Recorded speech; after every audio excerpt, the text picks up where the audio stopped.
Hi there everybody. It's the 6th of December and I'm really starting to think about snow and all things Christmassy here.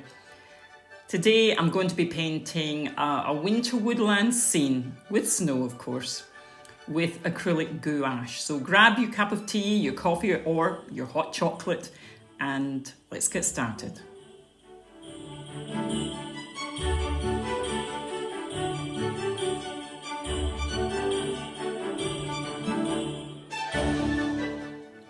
I'm using a white watercolour pencil just to sketch in where the horizon line is and to sketch in the shape and the height of the trees just very roughly, because this will all be covered up with paint. Now, as I said, I'm using an acrylic gouache paint. That's what I'm calling it, because I'm using the Sonja brand, and that's what they used to call this paint, but they've changed the name of it over the years. They changed it to a matte flow acrylic and then to a matte fluid acrylic, but essentially it's an acrylic gouache. It's a paint that dries, it's smooth and it dries to a matte finish.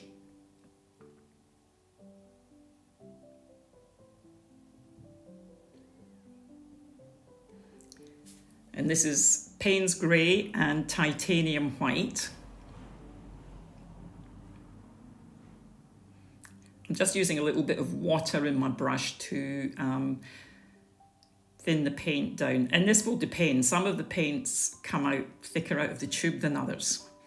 Some of them will need a little bit more, some a little bit less water, and just a tiny little pinprick of yellow oxide. There's not very much of that in there. And you might not even really be able to see it very clearly on the video.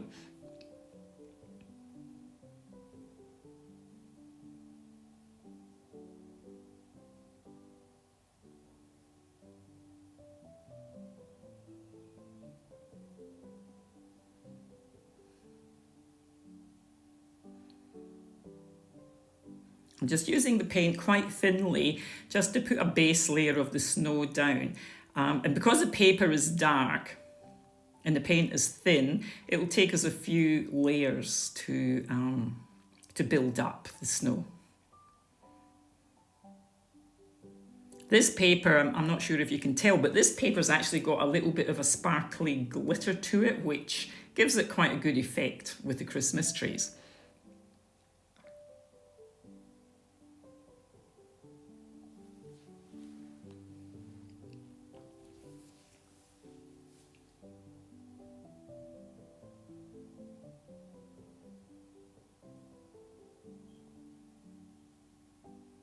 And we do want some of that shadow to show through. In fact, we'll have to paint in a little bit more of the grey at the end, just to add a bit of depth into the snow.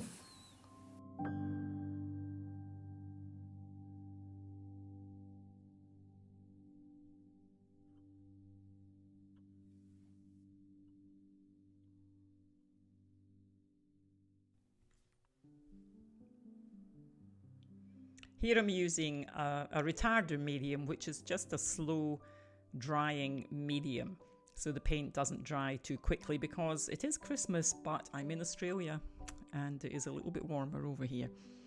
So I've just put a tiny little bit into the dish, because you only use very, very small amounts of this. Now, you don't have to use this. I often just use water if it's not too hot.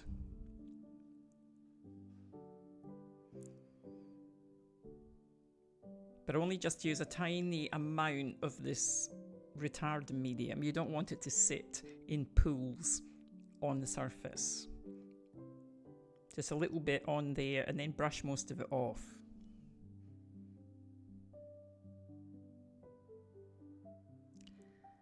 Then I'm just bringing some more of the snow colour in, and this time I'm adding just a touch more of the white in, to start beginning to bring up this snow. And I'm using a sort of a soft, short, choppy stroke to blend that in.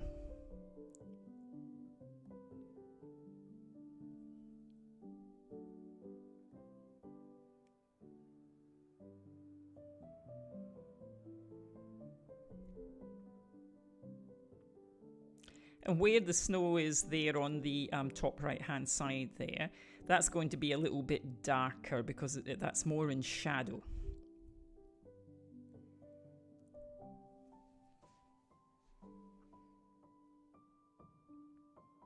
And bringing up just a bit brighter at the front.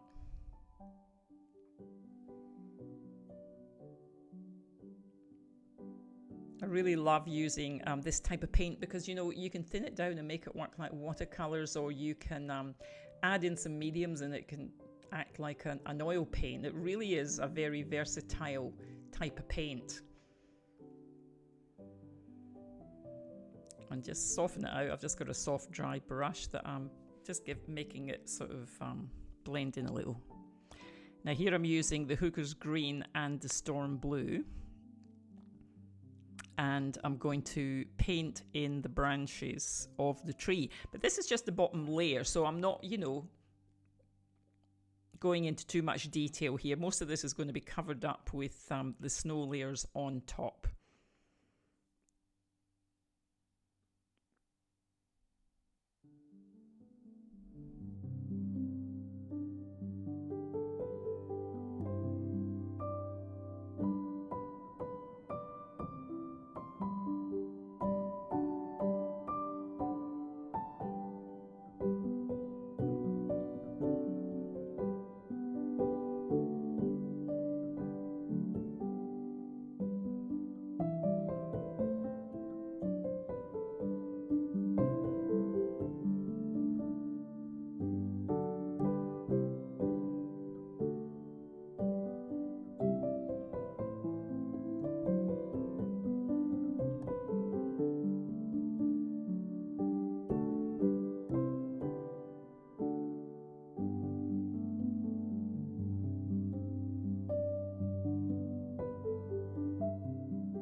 Now here I'm using my very large tub of Matisse Burnt Umber because I ran out of my small tube of Jo Sonja.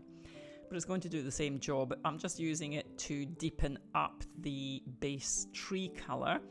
And you know, if your paint's drying out, either use a wet palette, which I usually use, but because I have it on these ceramic saucers, I just keep a little spray mist bottle of water next to me and just occasionally give it a bit of a spritz. And I'm just deepening up the tree colour a little. In all honesty, you probably won't see much of it by the time we cover it up with the snow, but you know, I know it's there, that's the main thing.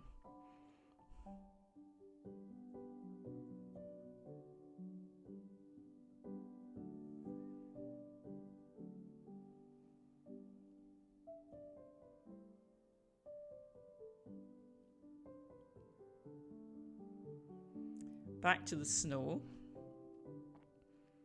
Just brushed a little bit of the retarder on there. And I'm just making up a little bit of a dirty greyish colour to give a little bit more of depth to those shadows. And because I have the retarding medium on there, it's quite easy just to soften that in and blend it.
I'm mixing a little bit of the white into the green, and I'm going to use that to start to shape the tree branches. I just have to decide which side of the tree I imagine is catching the light, which in this occasion is the left-hand side, and I just sort of concentrate more on that side where I think the light would be hitting the tree. Again, being careful to make sure that I leave enough shadows to shape the tree.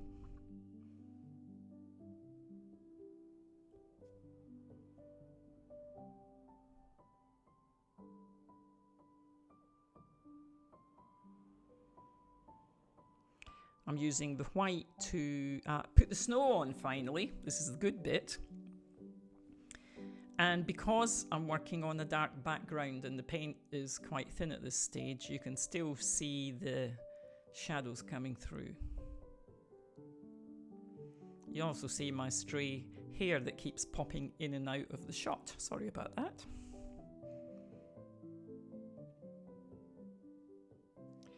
I'm trying to be mindful to vary the size and position of the stroke so it doesn't look a bit like the layers of a grass skirt.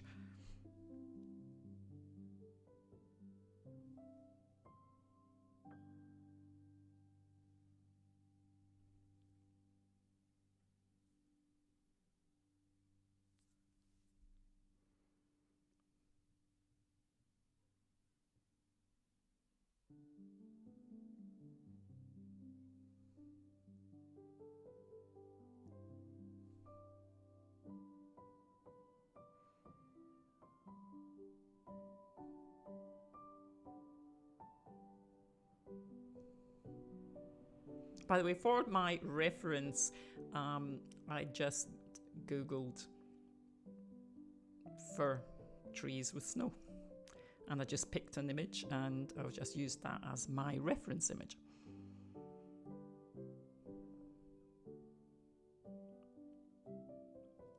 I'm not, I don't think there's any copyright issues there because I'm not actually drawing this in exactly. I just used it as a reference of what the trees would look like on the snow, but the rest of it is just made up by me.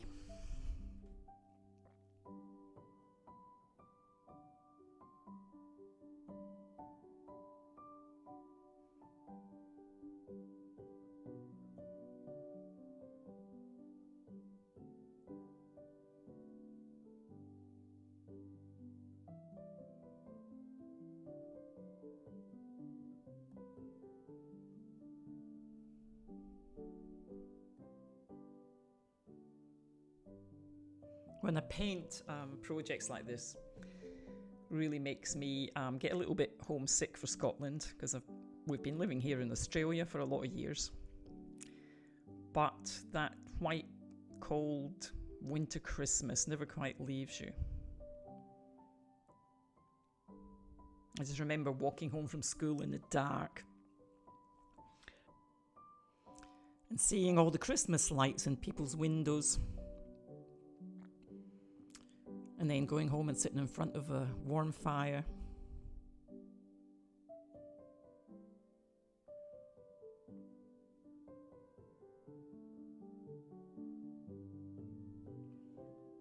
You can see that as I'm using the lighter colours, like the pure white, I'm using shorter strokes and I'm using thicker paints.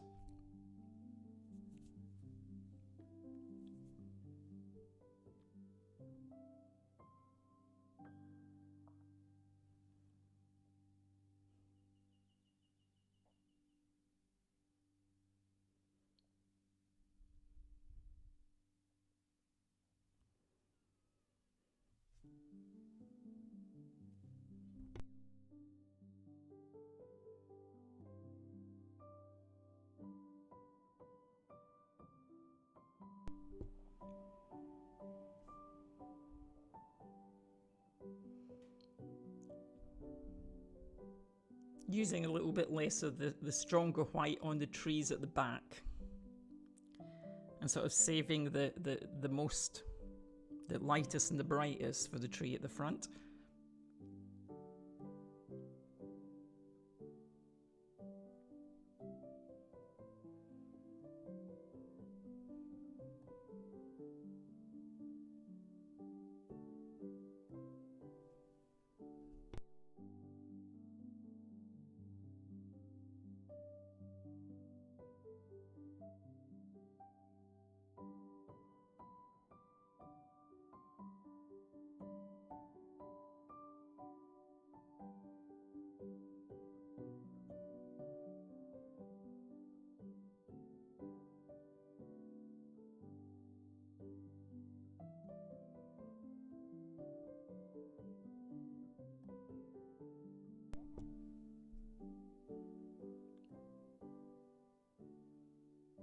I'm mixing just a tiny bit of the yellow into the white, and you're probably not going to be able to see it that clearly on the video. I don't think the video's picking it up that well. And I'm just using a little bit of that, tiny little bit of that on that front tree, because that yellow, just that touch of yellow into the white paint will bring that tree a bit more forward.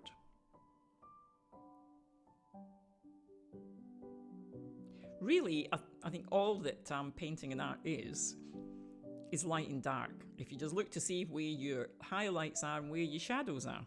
And that's what gives things shape and gives them their dimension. A little bit of paint there by mistake, but it just wipes off pretty easily.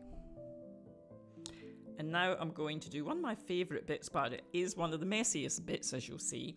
I'm just mixing water into the paint, and I'm using my brush I'm just hitting one brush with the other brush to put little specks of paint to act like snow on there. And I get it everywhere. I have covered so many pairs of glasses with specks of paint, and so much of my clothing has been covered in paint. I think I'm the only person I know that can wear an apron to paint in and take it off and be covered in paint underneath. It's a special skill.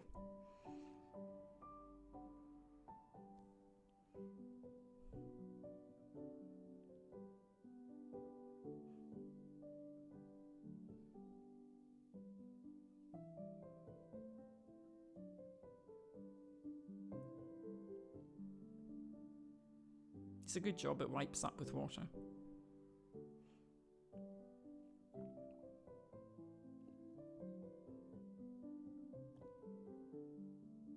I've really enjoyed painting this with you today, and I really hope that you have a wonderful Christmas, wherever you are and however you celebrate it. And I'll go and have a look for a frame to put this in. Merry Christmas.